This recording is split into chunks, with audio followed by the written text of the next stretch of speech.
mundo espiritual. Descubre por qué tu vida no avanza jamás. Si estas palabras te producen una punzada en el pecho, es porque de alguna manera ya lo sabes. Te esfuerzas, oras, planificas, incluso haces lo correcto según tu comunidad. Y aún así, hay una barrera invisible que frena tu avance. No es casualidad. No es solamente mala suerte. Hay una realidad espiritual operando que necesita ser conocida, diagnosticada y enfrentada con claridad. Piensa en una casa con la llave puesta por dentro. Desde afuera todo parece bien, la fachada, las luces encendidas, la gente que entra y sale. Pero hay una puerta en el interior que está trabada, y esa cerradura impide que se abra una habitación necesaria. La habitación de las bendiciones, del progreso, del matrimonio restaurado, del ministerio que crece. En la práctica ministerial lo llamamos puerta o legalidad, un punto por el que algo espiritual tiene derecho a operar en tu vida.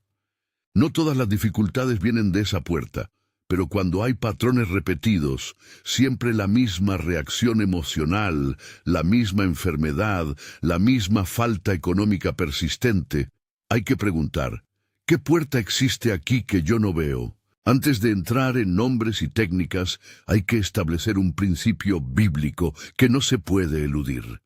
Vivimos en dos planos que interactúan. Efesios 6 nos recuerda que nuestra lucha no es meramente física. Hay potestades y fuerzas espirituales. Eso no significa que todo problema sea demoníaco, pero sí que el mundo espiritual tiene efectos reales en lo que experimentas. Ignorar esa dimensión es resignarte a una vida de intentos fallidos.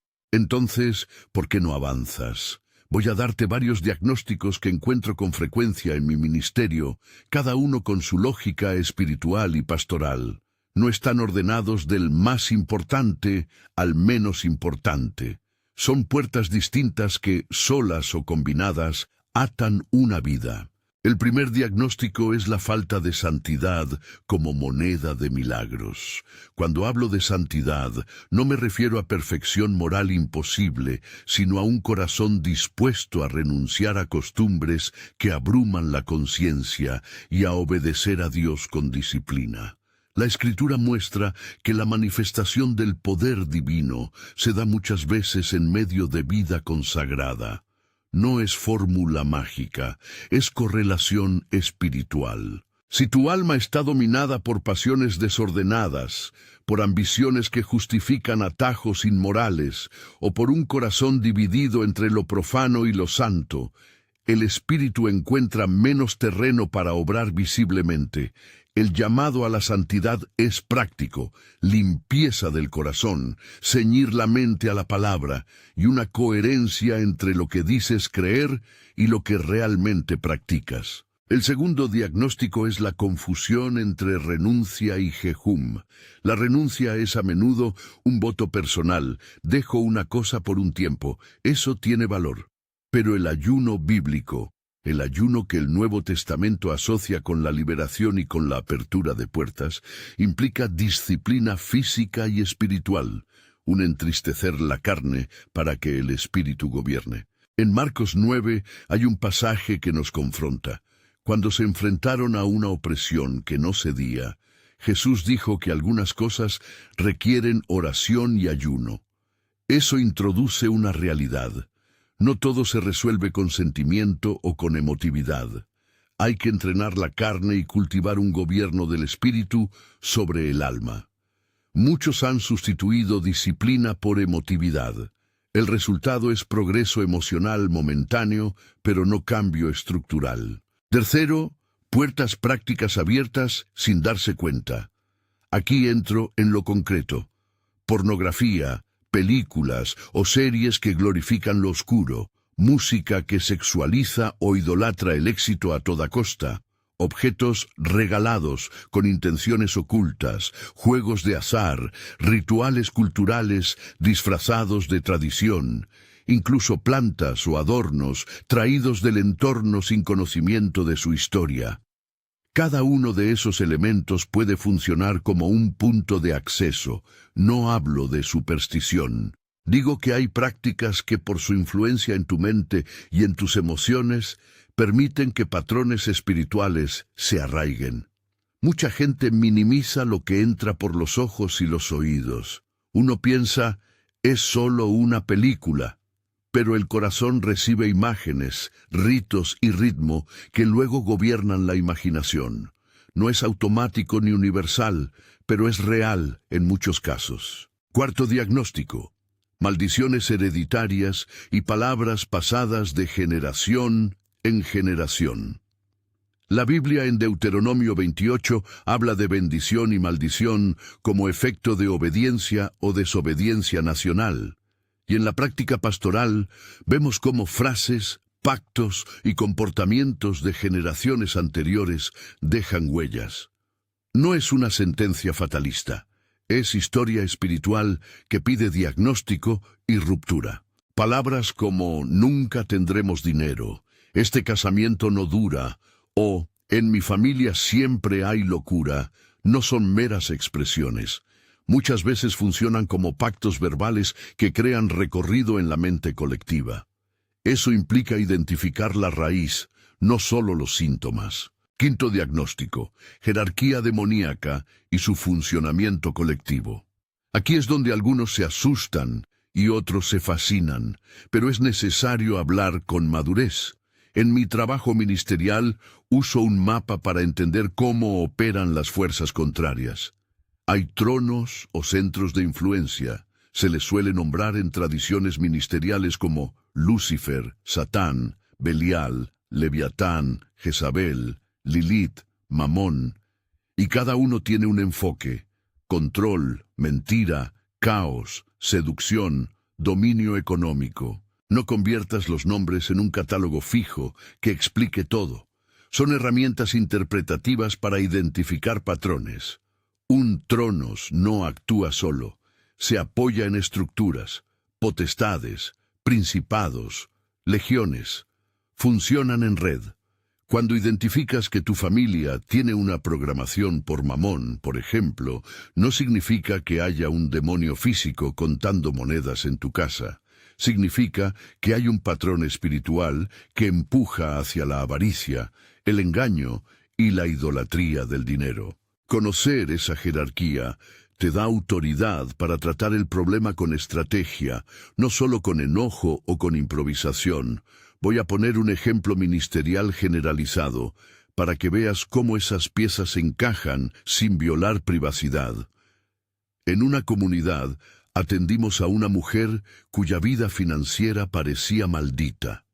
Trabajos que comenzaban bien y luego se desplomaban, deudas que se multiplicaban pese a su esfuerzo, relaciones laborales que terminaban en traición.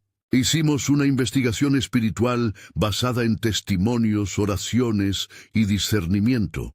Aparecían patrones de idolatría familiar hacia la prosperidad inmediata, juegos de azar habituales en la casa de su padre, y palabras repetidas: no llegamos a fin de mes, era la música habitual en la casa.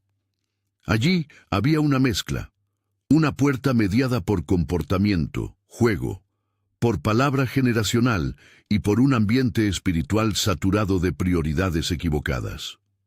La liberación no fue instantánea ni automática.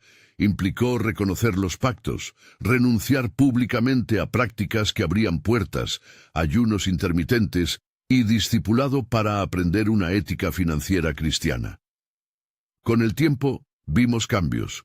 Estabilidad laboral mayor, decisiones más sabias, una nueva sensibilidad a las advertencias espirituales. No fue milagro express, fue proceso con responsabilidad. Este ejemplo nos recuerda otra verdad esencial. No se puede tercerizar la propia santidad ni la propia liberación. En muchas iglesias hay una tendencia a buscar que el líder o el equipo espiritual resuelva todo. Eso tiene su papel, pero la vida espiritual de cada persona exige participación. Si esperas que otro cargue tus renuncias, que haga tus ayunos, que vigile tus ojos, te quedarás estancado. El ministerio ayuda, la obediencia transforma. Ahora hablemos de señales. ¿Cómo reconocer una puerta abierta? Hay pistas prácticas que debes aprender a ver. La primera pista es la repetición. Si hay un patrón que se repite en ciclos, especialmente en torno a 7 años, ese número aparece con fuerza en la Escritura como ciclo de tiempo y a menudo lo encontramos en ministerio. Entonces, hay que investigar raíz. La segunda pista son las reacciones desproporcionadas. Explosiones de ira, timidez paralizante, compulsiones que aparecen frente a ciertos estímulos. La tercera pista es la influencia onírica frecuente. Sueños cargados de terror o engaño que vuelven una y otra vez y que frustran tu descanso. La cuarta pista es el aislamiento espiritual. Una sensación persistente de frío en la casa, vínculos que te alejan de la iglesia o un rechazo interior a la palabra que antes amabas. No digo que cada pesadilla o cada problema social sea demonio. Digo que cuando estas señales coinciden con puertas prácticas conocidas, la probabilidad de influencia espiritual aumenta. Es importante aquí ser pastoralmente responsable. Si hay síntomas de enfermedad mental, adicciones graves o trastornos que requieren terapia, busca ayuda profesional. La batalla espiritual no debe convertir en rechazo al cuidado médico o psicológico. Al contrario, la sabiduría es integrar. La fe no es atajo contra la ciencia, es ministerio integral. Hablemos ahora con claridad sobre ciertos portales que veo una y otra vez. Pornografía, una de las puertas más abiertas hoy por el acceso digital. No es solo cuestión moral, es una matriz que condiciona la sexualidad, la intimidad y la percepción del otro. Abre grietas en el matrimonio, genera compulsión y trae mentiras que alimentan tronos de seducción. Música que glorifica lo sensual o que empuja a la idolatría del éxito. Los ritmos y letras no son inocentes, forman ritmos del alma. Películas de terror o contenido que glorifica lo oculto, repetidas exposiciones, normalizan símbolos y prácticas que alimentan miedo y curiosidad espiritual. Objetos regalados, a veces inofensivos en apariencia, pueden ser mediadores culturales de ritos que desconocemos. Una figura, una estatuilla, una planta procedente de un entorno donde se hacían prácticas esotéricas. No se trata de crear pánico, se trata de discernimiento. Si un objeto despierta en ti conexiones extrañas, pregúntate por su origen y por la historia que arrastra. Otro portal que se pasa por alto es la suciedad ambiental y física. Una casa desordenada, con descuido de limpieza, con resentimientos retenidos entre sus miembros, es terreno fértil. La Biblia presenta un ideal de limpieza ritual y ética que, en lo práctico, se traduce en orden, respeto y responsabilidad. La negligencia puede volverse símbolo de abandono y abrir un espacio simbólico donde fuerzas destructivas se aprovechan. De nuevo, no es magia, es principio espiritual expresado a través de lo físico. Permitidme detenerme un momento en la diferencia entre alma y espíritu, porque ahí reside buena parte del problema de estancamiento. El alma comprende emociones, voluntad y mente. El espíritu es la parte que se relaciona con Dios. Cuando el alma gobierna la vida y descarga sus pasiones sin que el espíritu la domine, la identidad espiritual queda sofocada. Eso se ve en personas que saben la verdad bíblica, pero no la viven porque la emoción o la costumbre las domina. Romanos 8 habla de vivir conforme al Espíritu. Cuando la mente está enfocada en cosas de la carne, el fruto del Espíritu se ve reducido. No es estigmatizar la emoción, es recuperar gobierno. En medio de este diagnóstico teológico práctico, hay una pregunta que te hago directamente. ¿Qué puerta necesitas identificar hoy? No puedo contestarte desde aquí sin tu historia, pero sí puedo darte una guía para comenzar. Haz un inventario honesto. ¿Qué cosas repites sin control? ¿Qué objetos o costumbres llegaron a tu casa y cambiaron la atmósfera?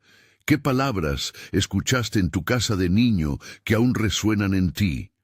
¿Qué patrón aparece siempre que piensas que vas a tomar impulso y termina cortando tu posibilidad de avance? Responder con brutal honestidad es el primer paso. Si esto te toca, toma 3 hábitos desde hoy. Lectura diaria de la Escritura, 24 horas de renuncia a un hábito que sabes que te debilita, redes sociales, consumo de cierto contenido, juego, y una oración nocturna breve pidiendo discernimiento sobre puertas abiertas en tu historia. Estas acciones no son fórmulas mágicas, son ejercicios de formación espiritual que ponen en sintonía tu voluntad con la iniciativa de Dios. Hazlo ahora mismo. Escoge la lectura, decide la renuncia y pide al Señor luz para ver. Cuando volvemos al mapa de la jerarquía, es útil entender cómo funcionan las patentes. Un espíritu mayor establece un punto de influencia y delega tareas. Por ejemplo, donde hay Jezabel operando, no siempre habrá manifestaciones espectaculares de posesión. Muchas veces hay sistemas de manipulación, control emocional y seducción espiritual que se presentan como don o autoridad, pero que destruyen la libertad.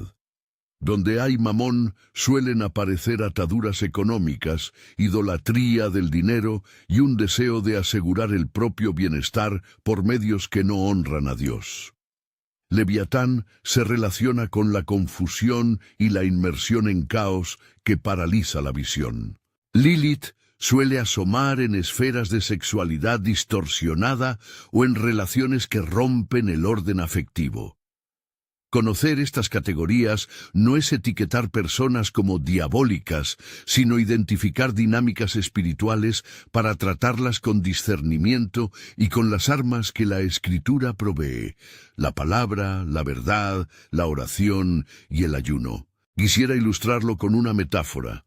Imagina una ciudad donde un grupo organiza robos selectivos a las casas más vulnerables. No trabaja como individuos aislados, tienen líderes, rutas, cómplices. La ciudad no avanza si esa red no se descubre y no se corta. En lo espiritual es similar. Estas redes buscan reproducirse y la ignorancia las fortalece. Por eso el conocimiento teológico y el entrenamiento práctico importan.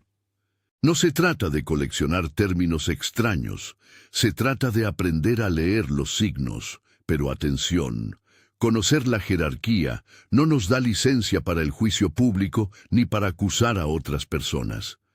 La lucha es contra estructuras, no contra la dignidad humana. Jesús vino a liberar a las personas, no a condenarlas en público. Por eso en cada ministerio de liberación que lideramos, insistimos en la reconexión pastoral y en el discipulado. La persona liberada necesita formación para no volver a abrir la puerta. Llegados a este punto, la pregunta práctica es: ¿cómo se identifican las raíces? Hay métodos sencillos y responsables: la historia familiar, las palabras y votos, la repetición de ciclos, la localización geográfica de las heridas, los sueños y las reacciones emocionales que se activan en ciertos lugares o ante ciertas personas. El libro de Marcos 9 nos muestra que muchas opresiones tienen raíces que requieren trabajo en varias frentes: confesión, oración, ayuno y permanencia en la comunidad. No hay receta de supermercado. Hay proceso comunitario y confrontación de las raíces. Un primer ejercicio de diagnóstico que enseñamos en seminarios es la lista de 3 puertas que has cruzado en tu vida. Escribe: la primera vez que algo cambió en tu ambiente espiritual fue cuando la primera costumbre que empezaste sin considerar sus consecuencias fue. La palabra que más repetían tus padres fue. Ese simple ejercicio, hecho con honestidad, abre rutas para la oración cirúrgica y para definir un plan de seguimiento. Mucha gente me pregunta también por el papel del conocimiento bíblico y del estudio. Hay algo que no puedes ignorar. Un pueblo que no estudia la Escritura se vuelve terreno fértil para la manipulación emocional.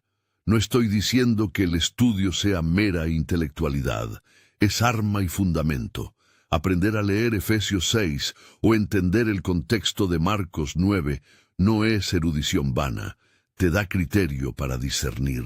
Cuando alguien te propone una práctica o una interpretación que suena demasiado fácil o espectacular, la palabra te protege. El estudio no reemplaza la gracia, pero te hace menos vulnerable a engaños. Hasta aquí hemos entrado en diagnóstico y en la descripción de puertas y estructuras. La tensión que quiero dejar aquí es esta. Muchas veces la vida no avanza porque hay una suma de causas que se han naturalizado. La comodidad, la permisividad cultural, la falta de disciplina espiritual y la ignorancia se combinan con prácticas concretas que abren puertas.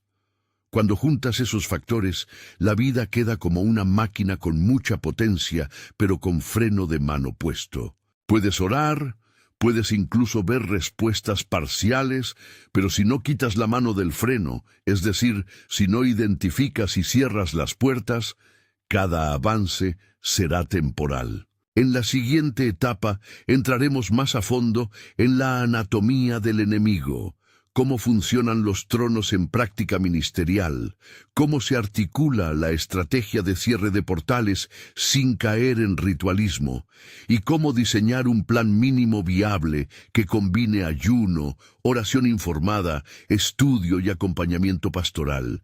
Será la parte donde transformaremos diagnóstico en acción concreta, paso a paso. Por ahora, sigue con esos 3 hábitos: lectura, renuncia de 24 horas y oración nocturna de discernimiento. Si necesitas anotar algo, hazlo. El progreso comienza con un acto simple de obediencia consciente. Sigues aquí porque la pregunta persiste. ¿Qué hago ahora que he visto las piezas del tablero? No te voy a dejar con una teoría atractiva y sin método. Lo que necesitas es una estrategia práctica, bíblica y pastoral que puedas comenzar hoy, y un mapa para no perderte en mitos o en soluciones rápidas que no transforman la estructura de tu vida. Vamos a desglosarlo paso por paso, con claridad y responsabilidad. Primero, profundizar en la anatomía del enemigo sin convertirla en espectáculo. Si ya hablamos de tronos, potestades y legiones, conviene que entiendas cómo esas categorías se traducen en comportamientos y ambientes. Un trono es como un centro de influencia. No es necesariamente un ente visible, sino un patrón que organiza conductas, valores y frutos. Donde hay un trono de Mamón, verás una gramática de prioridades. El dinero se convierte en el principal criterio de decisión. La ética se adapta para conservar beneficios. La generosidad se mide por cálculo. Donde hay Jezabel, la atmósfera se regula por seducción del poder, manipulación emocional y una falsa espiritualidad que exige sometimiento. Leviatán trabaja sutilmente para crear confusión, no siempre con explosiones, sino con niebla que hace perder visión, sueños y sentido de propósito. Belial empuja hacia la anticristianidad práctica, mentiras que justifican la injusticia. Lilith aparece donde la sexualidad se ha pervertido en vínculo de dominio y rechazo de orden. Reconocer estas categorías no es catalogar personas como demoníacas, es diagnosticar dinámicas espirituales. Es, en términos médicos, percibir un síndrome más que nombrar un solo agente. Con un diagnóstico responsable, la intervención será proporcional. No siempre hace falta intervención dramática. A menudo basta una corrección de hábitos y una limpieza del ambiente espiritual. Segundo, ¿cómo identificar puertas con precisión? Ya te adelanto, no se trata de miedo, sino de investigación. Hay herramientas prácticas. Observa los patrones repetitivos. Haz una línea de tiempo de tu vida. Hay temas que reaparecen cada cierto tiempo. Se concentran alrededor de decisiones importantes. Marca esos momentos. Registra los detonadores. Cuando te rompes emocionalmente, ¿qué estuvo delante? Un contenido en pantalla, una visita, una palabra. Revisa la historia familiar. No para culpar, sino para ver rutas.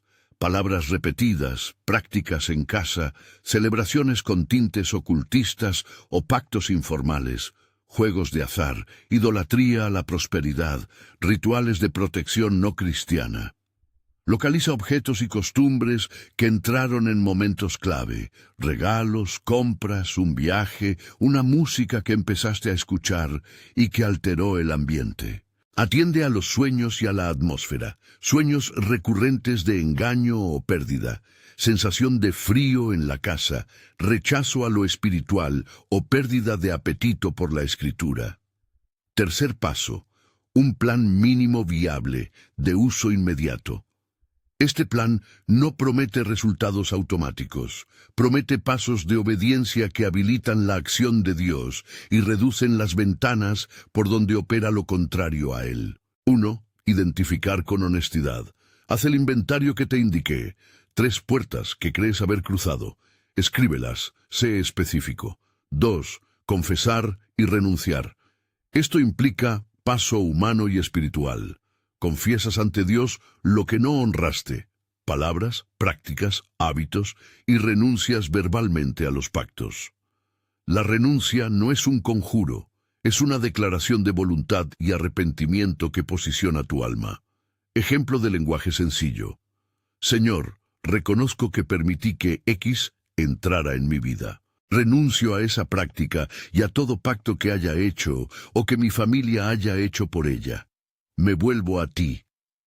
Si hay ofensas a otras personas, busca reparación cuando sea posible. Pedir perdón y restituir cuando toque. La restitución abre puertas de gracia que la sola declaración no abre. 3. Ayuno disciplinado. El ayuno bíblico es un entrenamiento de la carne que libera espacio para que el espíritu gobierne. No lo conviertas en rutina emotiva. Decide un propósito claro, discernir, ruptura de pacto, clamar por dirección y mantén la disciplina. Si tu salud requiere adaptaciones o si tomas medicación, consulta con un profesional. El ayuno debe ser sabio. El modelo que recomiendo en ministerio para empezar, 3 días de ayuno parcial o de renuncia alimenticia, acompañados por lectura bíblica y oración matutina y nocturna. No lo prometas como receta milagrosa. Háblalo como una disciplina espiritual probada en la Escritura. 4. Oración cirúrgica apoyada en la palabra. La oración cirúrgica no es un encantamiento, es orar con precisión, usando la Escritura como bisturí para exponer y romper palabras, pactos y estructuras. 2 elementos la hacen efectiva: la claridad en lo que se está confrontando y el uso de textos bíblicos pertinentes. Por ejemplo, contra la opresión del miedo o leviatán, declara la verdad de Romanos 8 sobre la vida en el Espíritu. Contra ataduras económicas, ora reconociendo la autoridad de Cristo sobre los principados, y pide sabiduría para la administración. No pidas riqueza como fin, pide reorientación de prioridades y responsabilidad. En Marcos 9, vemos la necesidad combinada de oración y ayuno.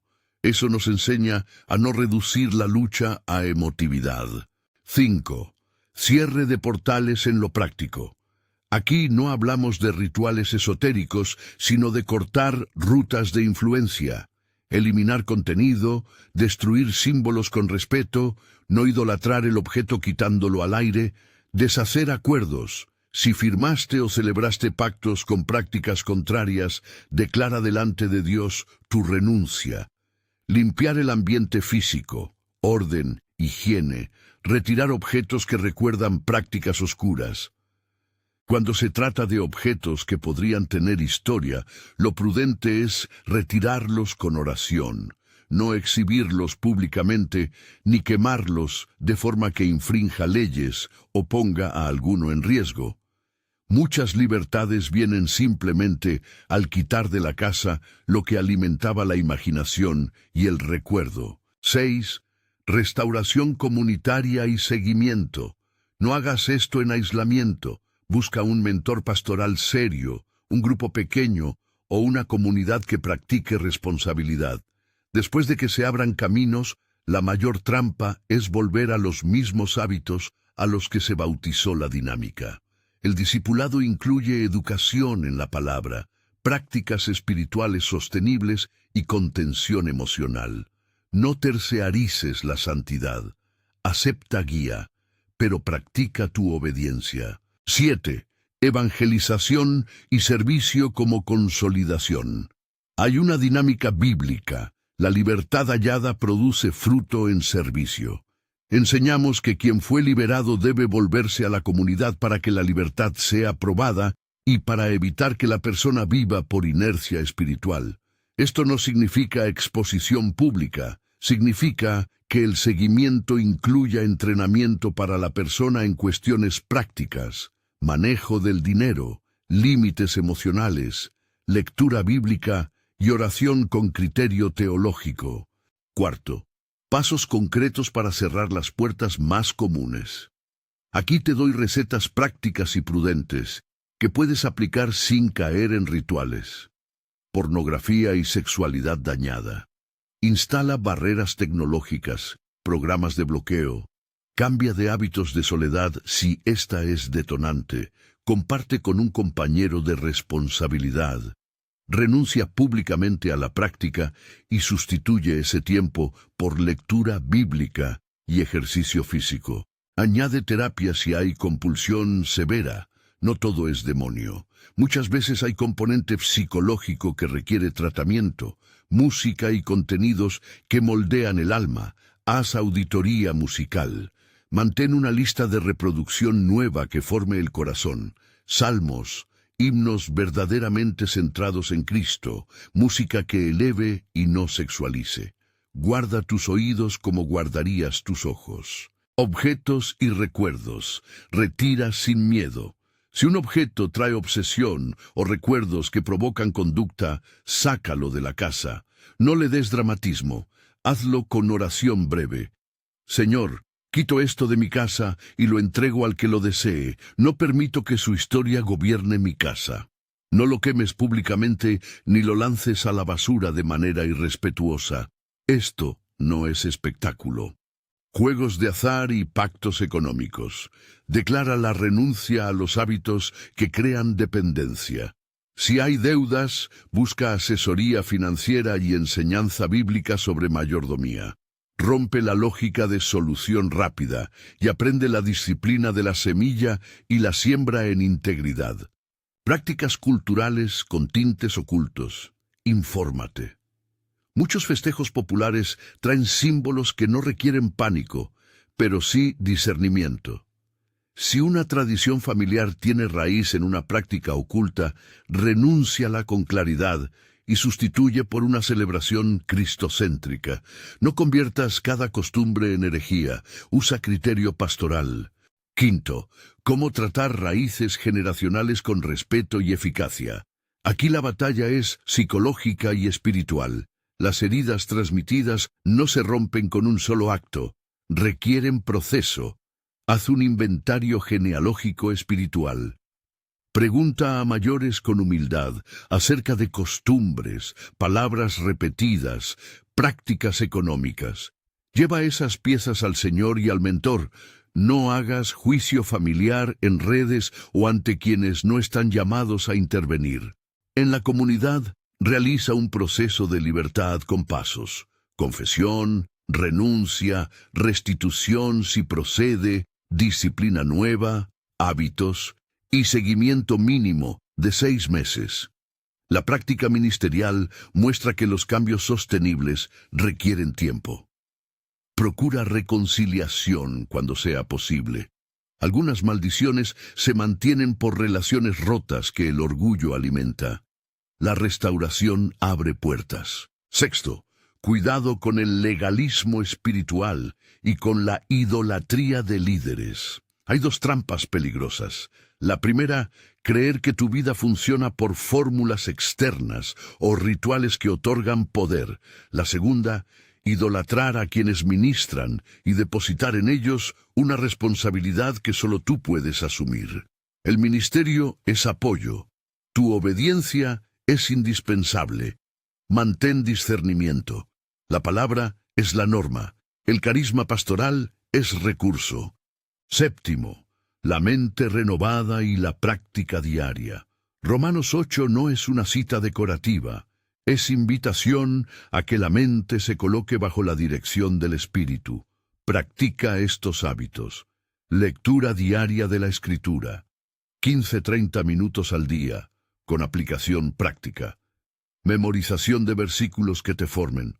Por ejemplo, pasajes que afirmen identidad en Cristo, autoridad sobre principados y llamado a la perseverancia. Guarda de los sentidos.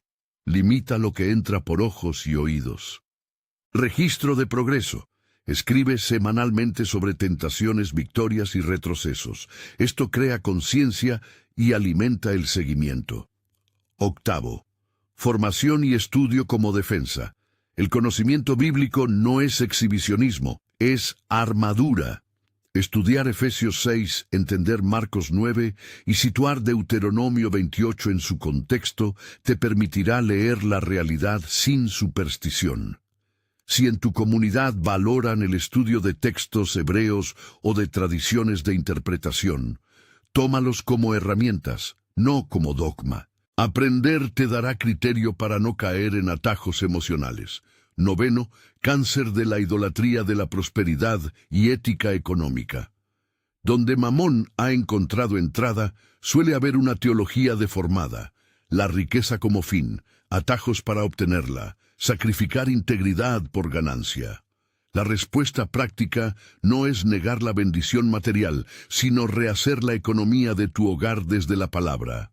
Honestidad, generosidad, planificación y ética en la toma de decisiones. Enseña a tus hijos y a tu entorno a valorar el servicio por sobre el beneficio fácil. Décimo, señales de progreso y cómo evaluarlas sin prisa ni angustia. El avance verdadero no siempre es espectacular. Señales de sanidad incluyen mayor paz interior, mejor manejo de emociones, cantidades de recursos que empiezan a responder a disciplina, relaciones que maduran, apetito por la palabra, menor repetición de conductas destructivas. No reduzcas el éxito a una factura pagada o a una puerta profesional abierta mañana. Fíjate en fruto duradero. Un ejercicio práctico para la primera semana. Plan de 7 días. Este plan se puede adaptar a tu condición de salud y a tu contexto, pero es una guía concreta. Día 1. Inventario y confesión. Haz la lista de 3 puertas, tu primer ejercicio. Confiesa ante Dios y, si procede, ante alguien de confianza. Anota las personas a quienes necesitas pedir perdón. Día 2. Retirada de objetos y limpieza del espacio. Reorganiza tu casa, tira basura, dona lo que provoca, retira imágenes o símbolos de origen sospechoso. Ora al retirar cada objeto, pide que la historia de ese objeto no te gobierne. Día 3. Comienza ayuno de 24-72 horas según tu condición. Durante el día, sustituye hábitos dañinos por lectura bíblica. Lee Marcos 9 y reflexiona en lo que Jesús exige. Perseverancia, oración y ayuno. Día 4. Oración dirigida y declaración de renuncia. Haz una lista de frases que expresan pactos generacionales y dilo frente a Dios. Renuncio a las palabras X. Me desapego de los pactos y me someto a Jesús. No es show, es posicionamiento espiritual. Día 5. Toma de decisiones prácticas. Instala bloqueos en dispositivos, elimina redes o aplicaciones dañinas, anula juegos de azar o suscripciones. Si hay votos familiares, habla con los mayores con humildad. Día 6. Ayuno intermitente y siembra de una práctica nueva. Comienza a dar un porcentaje pequeño de tus ingresos a obra verdadera de Dios o inicia un hábito de servicio en la comunidad. Mover la mano para dar es simbólico y práctico. Día 7. Revisión semanal con mentor. Comparte lo que viste y pide guía. Establece metas para el mes siguiente. Lectura regular, grupo de responsabilidad, seguimiento financiero. Este programa no es mágico. Es un entramado de pasos que te posicionan para experimentar la obra de Dios.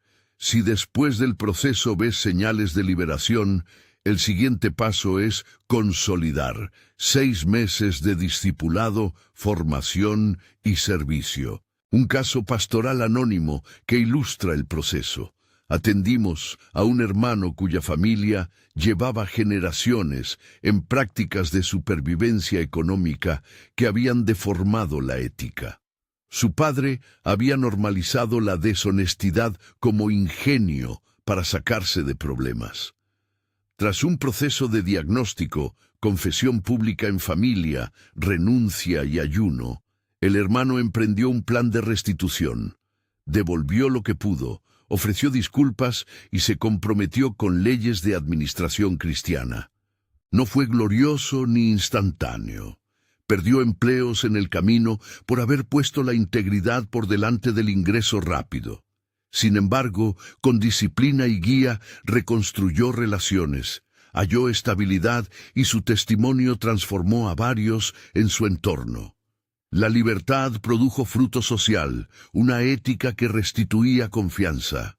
No es siempre así, pero muestra cómo la conversión de hábitos cambia el clima. Al mismo tiempo, recordemos los límites pastorales. No todo mal tiene causa espiritual. Si hay enfermedad, trauma o trastornos psicológicos, combina ministerio con tratamiento profesional. La colaboración medicina-fe es necesaria.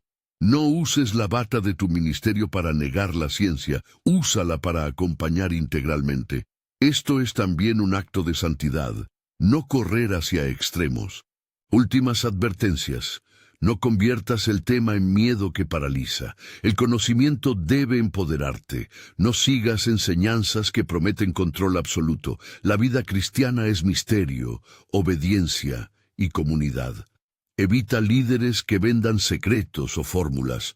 Busca comunidades que enseñen palabra seria y formación permanente. Ahora, una breve oración dirigida al Señor, no como fórmula, sino como posición final de esta exhortación. Señor, reconocemos tu soberanía. Ayúdanos a ver con claridad. Dame valor para renunciar a aquello que me separa de ti. Disciplina mi carne y renueva mi mente para vivir según tu espíritu. Que la liberación que comienza en mi corazón se confirme en mi vida con fruto que honre tu nombre. Amén. Termino con un llamado claro. Tienes en tus manos herramientas prácticas para empezar.